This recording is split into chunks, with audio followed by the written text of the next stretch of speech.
अस्सलामुअलैकुम नाज़रीन, मैं मोहम्मद असलम हुसैन सियासत की ख़बरों में आप सबका इस्तकबाल करता हूँ। आज 28 अगस्त 2024 है। इस्लामिक तारीख के हिसाब से आज 22 सफ़र 1446 हिजरी है। पेश है आज की कुछ अहम खबरें।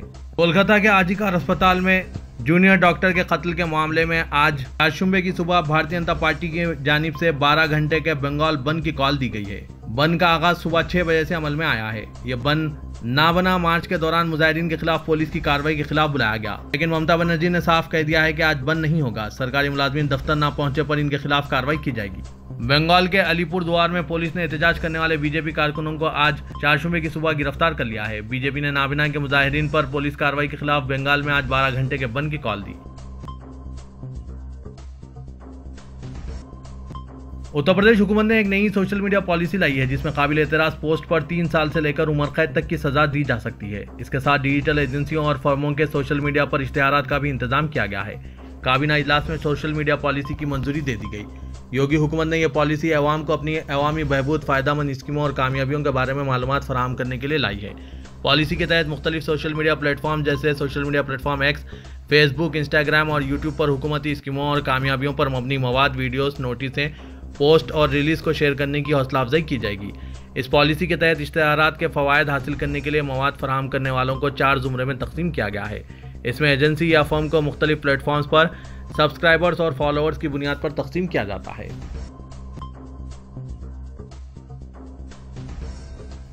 महाराष्ट्र के सिंधुदुर्ग जिले के मशहूर शहर मालून में वाक़ राजकोट किले में छत्रपति शिवाजी महाराज का मुजस्समा मुनहदिम हो जाने के मामले में जहां पूरी रियासत में शदीद नाराज़गी और गम व गुस्सा पाया जा रहा है, वहीं अब रियासत की एकनाथ शिंदे हुकूमत सवालों के घेरे में आ गई है।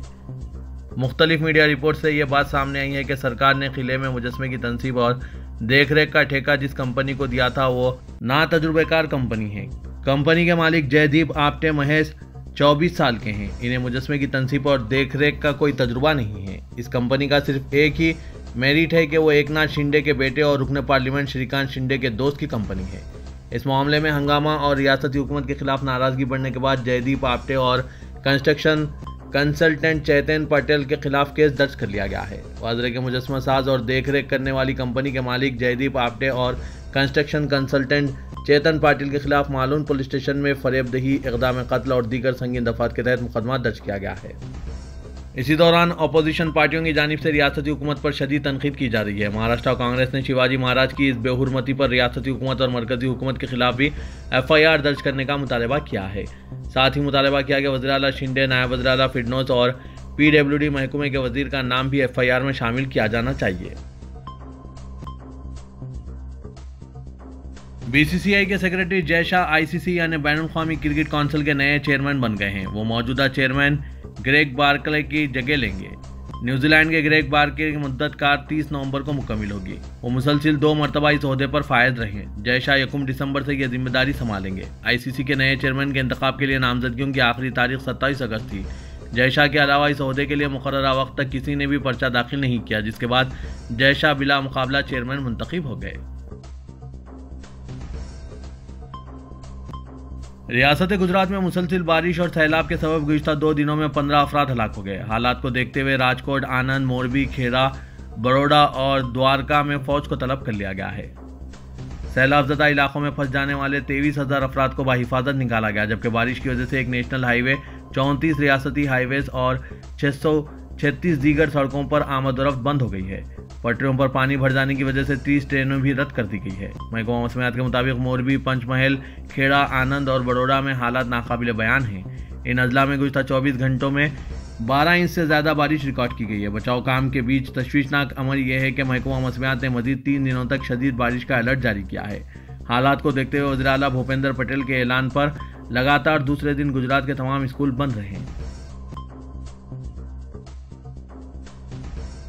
अपनी बदजुबानी की वजह से अक्सर व बेशतर पार्टी के लिए रुसवाई का सबब बनी अदाकारा और रुकन पार्लियामेंट कंगना रनावत के ताल्लुक से पार्टी के ताज़ा मौक़िफ़ पर कांग्रेस पार्टी ने शदीद एतराज़ करते हुए इसे पल्ला झाड़ने की कोशिश करार दिया।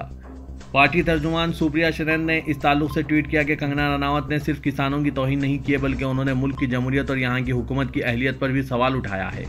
इसलिए ज़रूरी है कि बीजेपी इनके मामले में पल्ला झाड़ने की कोशिश करने के बजाय कंगना के खिलाफ कार्रवाई करे और इन्हें पार्टी से निकाल बाहर करें। सुप्रिया शरण ने याद दिलाया कि हरियाणा में चंद महीनों में इलेक्शन है जहां किसानों की अक्सरियत है। वो ऐसे बयानात का सख्त नोटिस लेंगे और बीजेपी का जो हश्र करेंगे वो बताने की जरूरत नहीं है।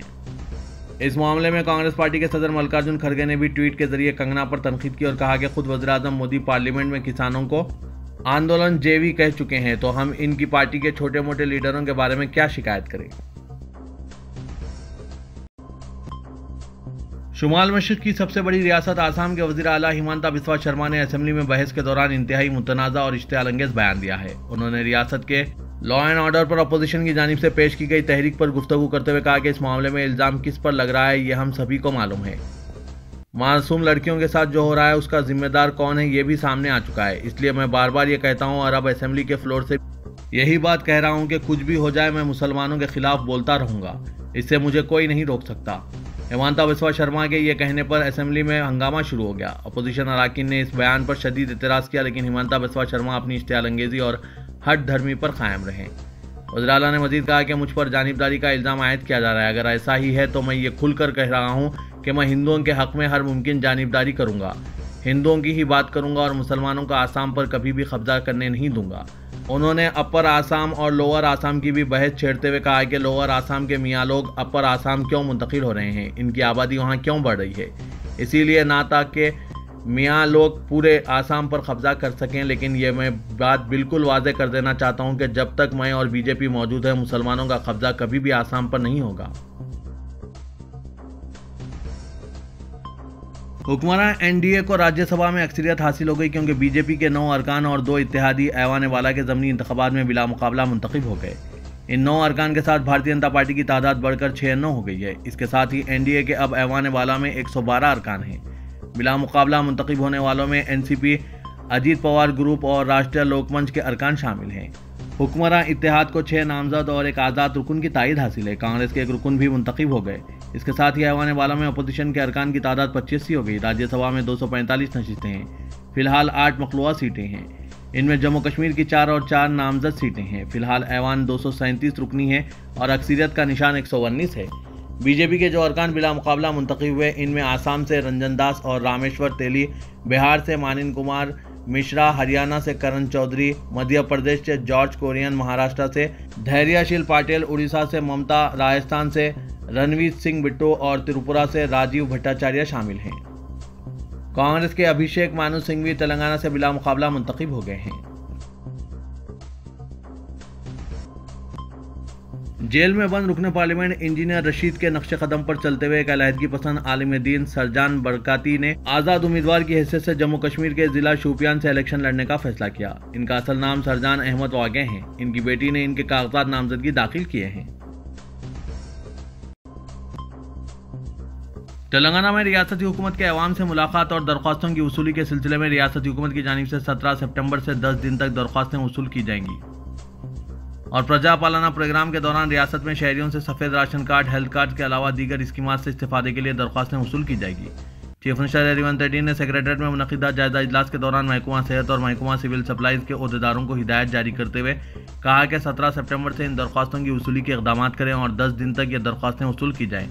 चीफ मिनिस्टर ने इस जायजा इजलास के दौरान दवाखाने उस्मानिया की गोशा महल स्टेडियम में तामीर के सिलसिले में रियासती हुकूमत के फैसले का भी जायजा लेते हुए दवाखाने की मुंतकली और नई इमारत की तामीर के मुतालिक मनसूबाबंदी की अहदेदारों को हिदायत दी।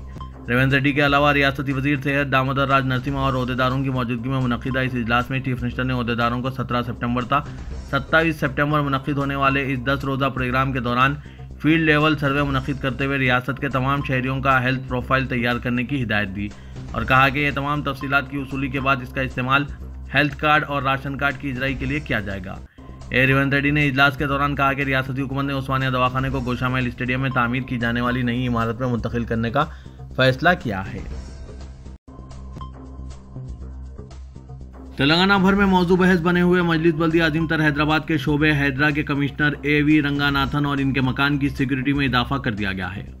इस इदारे के क़याम के बाद से की जाने वाली कार्रवाइयों के बाद कमिश्नर हैदरा की सिक्योरिटी में इजाफे के इक़दाम किए गए हैं और कहा जा रहा है कि इन्हें और इनके ख़ानदान को लाहक खतरात में होने वाले इजाफे के पेश नज़र सिक्योरिटी में इजाफे का फैसला किया गया है। बताया जा रहा है कि A.V. रंगानाथ के मकान वाक़े मधुरा नगर में पुलिस पिकेट तैनात करने के अलावा इनके सिक्योरिटी एहलकारों की तादाद में इजाफा किया जा चुका है।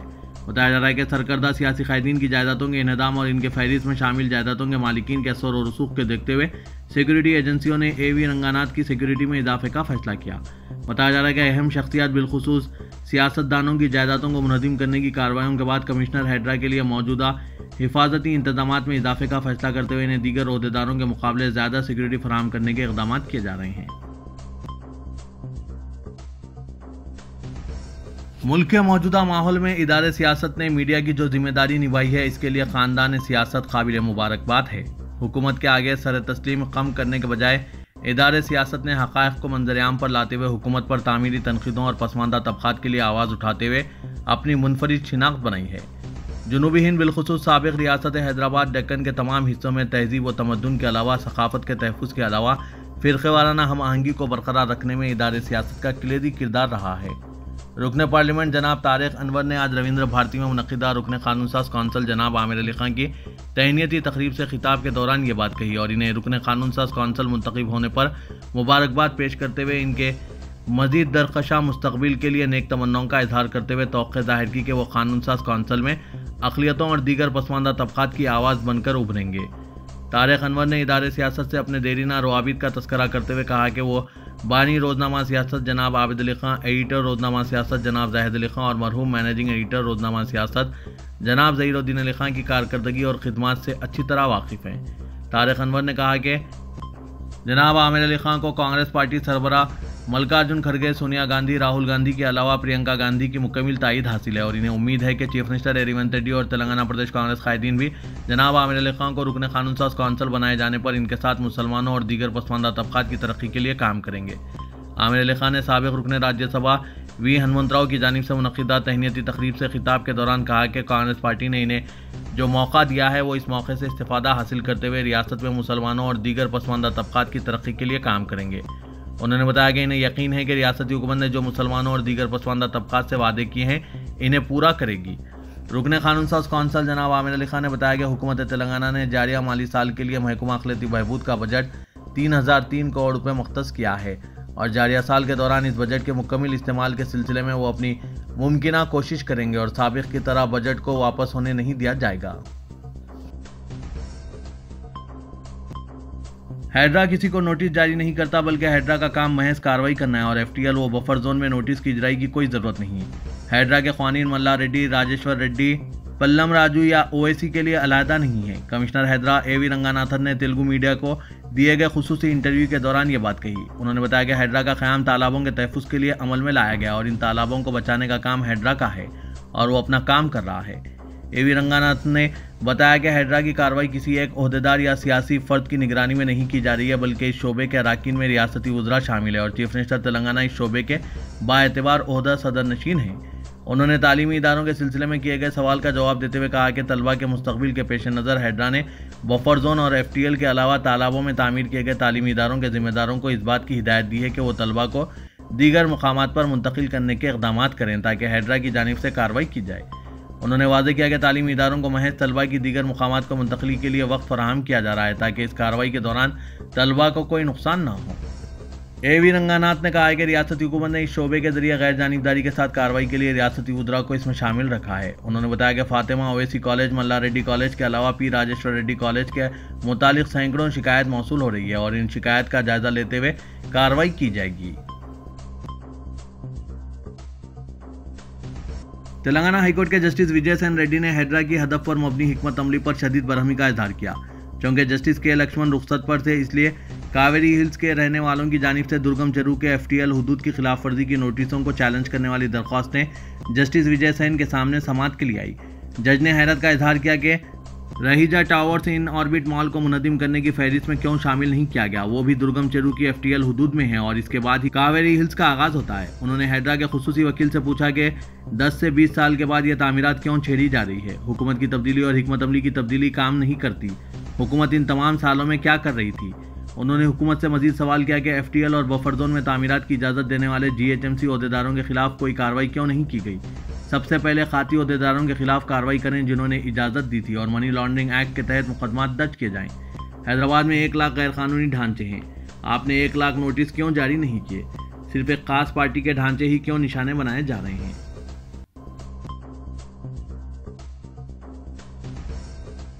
रियासत में गणेश त्यौहार से ऐन क़ब्ल हैदराबाद के पुराने शहर में पुरअमन फिजा को जाफरानी जमातों की जानिब से मुकद्दर करने की कोशिश की जा रही है। संतोष नगर पुलिस स्टेशन के करीब वाक़े इलाके रक्षापुरम में कल रात एक ज़हनी तौर पर माजूर नौजवान की जानिब से मंदिर की मूर्तियों को मुबैना नुकसान पहुंचाने के वाक़े के बाद भारतीय जनता पार्टी के कायदीन और कारकुनों ने एहतजाज करते हुए हालात को कशीदा बनाने की कोशिश की।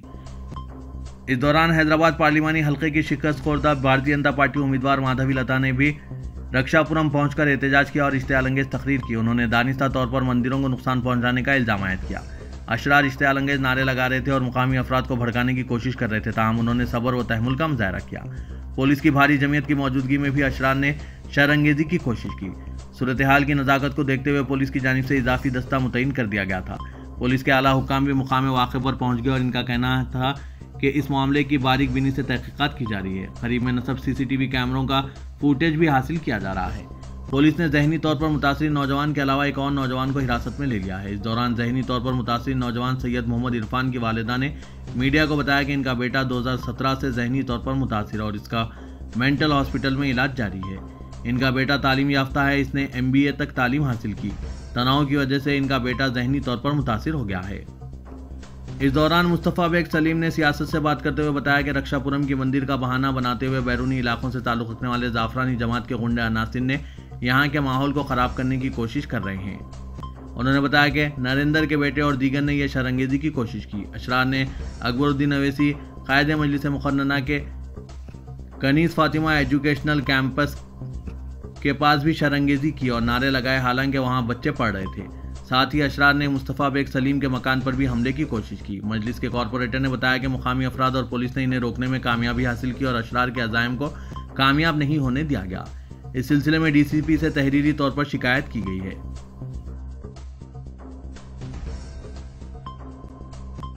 गोशा महल के रुकने असम्बली मलून राजा सिंह ने चीफ मिनिस्टर रेवंत रेड्डी की तालाबों की हिफाजत के फैसले को काबिल सताइश करार देते हुए अपनी भरपूर हिमायत का तयक़ुन दिया। राजा सिंह ने कहा कि वो चाहते हैं कि रेवंत रेड्डी का मकसद पूरा हो। उन्होंने कहा कि चीफ मिनिस्टर को ओवैसी बरादरान की धमकियों से डरना नहीं चाहिए। अकबरुद्दीन अवैसी धमकी दे रहे हैं कि इन्हें हज़ारों नौजवानों की हिमायत हासिल है। राजा सिंह ने कहा कि चीफ मिनिस्टर को साबिक़ चीफ मिनिस्टर किरण कुमार रेड्डी की तरह डरना नहीं चाहिए और आगे बढ़ना चाहिए।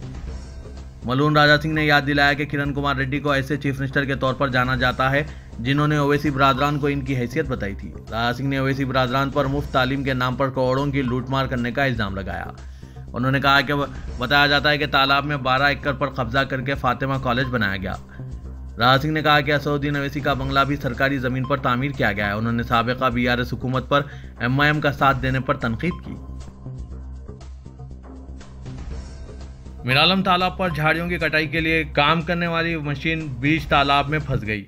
इसका एक टायर खराब होने की वजह से इसमें मौजूद अफराद भी बीच तालाब में फंसने का वाक़या पेश आया, जिसके फौरी बाद DRF टीम को इत्तला दी गई। DRF टीम और पुलिस मौके पर पहुंच गई और राहत कारी का काम अंजाम देते हुए इस कश्तीनुमा मशीन को वापस किनारे पर लाने में कामयाब हो गए और इसमें फंसे अफराद को भी बाहिफाजत निकाल लिया गया।